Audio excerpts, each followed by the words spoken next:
Assalomu alaykum. Siz inglizcha so'zlarni yodlayapsiz-u, ammo yodingizdan tez chiqib ketyaptimi? Unda bu video aynan siz uchun. Men sizga so'zlarni tez, samarali va uzoq eslab qolish uchun qo'l keladigan 7 ta maslahatni beraman. Qani unda boshladik.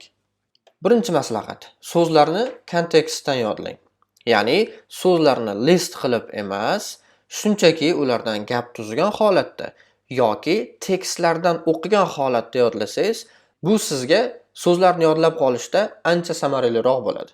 Ya'ni so'zlarni gapda eslab qolish miyangiz uchun ko'proq ma'no anglatadi va eslab qolish osonlashadi. Ikkinchi maslahat: kartochkalar, ya'ni flashkartlar orqali so'z yodlashingiz mumkin. Bunda kartochkani bir tarafiga o'zbekchasini, ikkinchi tarafiga inglizchasini yozgan holatda aynan mana shu usuldan samaraliroq, ya'ni so'z yodlashda samaraliroq foydalanishingiz mumkin bo'ladi. Uchinchi maslahat: tasvirlar bilan yodlash.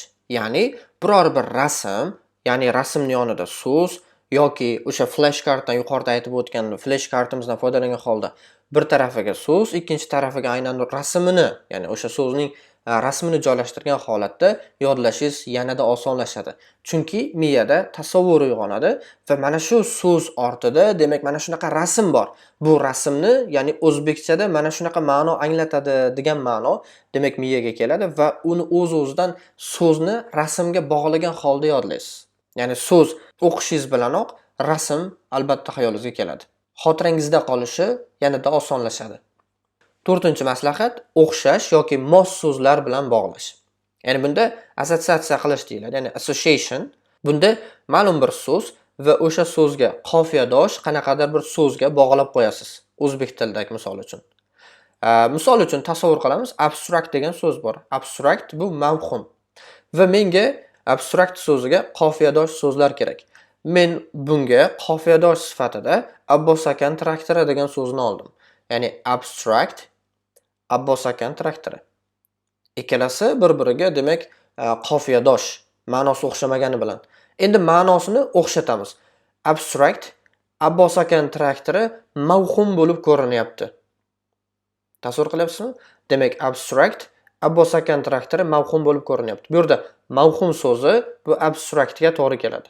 Va siz Abbos akan traktori mavhum bo'lib ko'rinyapti desangiz, o'z-o'zidan abstract, Abbos akan traktor degan so'zni tezroq aytadigan bo'lsangiz, o'xshash, ya'ni abstract so'ziga o'xshash so'z kelib chiqadi va bunda yodlab qolishingiz yanada osonlashadi.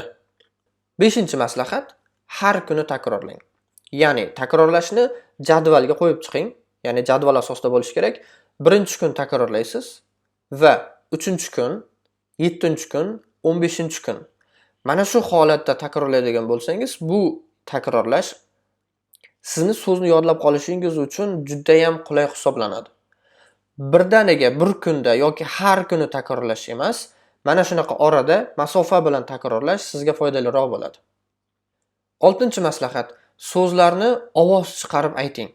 Har bir so'zni ovoz chiqarib aytadigan bo'lsangiz, bunda siz o'zingizni ovozingizni ham eshitasiz va o'sha so'zni baland ovozda aytasiz ham. Ya'ni siz bu usuldan foydalangan holatda ham o'zingizda talaffuzni yaxshilashingiz mumkin, ham so'z yodlab qolish samarasini yanada oshirishingiz mumkin bo'ladi. 7-maslahat: ko'p o'qing va eshiting. Ingliz tilida kitoblar o'qish, seriallar yoki podkastlarni ko'rish o'zingiz bilmagan holatda yangi so'zlarni o'rganishga imkon beradi. Siz eshitish mobaynida, o'qish mobaynida bir xil so'zlarni qayta-qayta eshitasiz va bularni tarjimasini bir marta ko'rasiz va avtomatik tarzda sizni miyangizga bu o'rnashib qoladi. Va albatta so'z yodlashning eng samarali usullaridan biri hisoblanadi. O'ylaymanki, yuqoridagi maslahatlar sizni so'z yodlashingizda yordam beradi. Bundan-da ko'proq ma'lumotlarga ega bo'lish uchun albatta bizni ijtimoiy tarmoqlarga obuna bo'ling va bizni kuzatishda davom eting.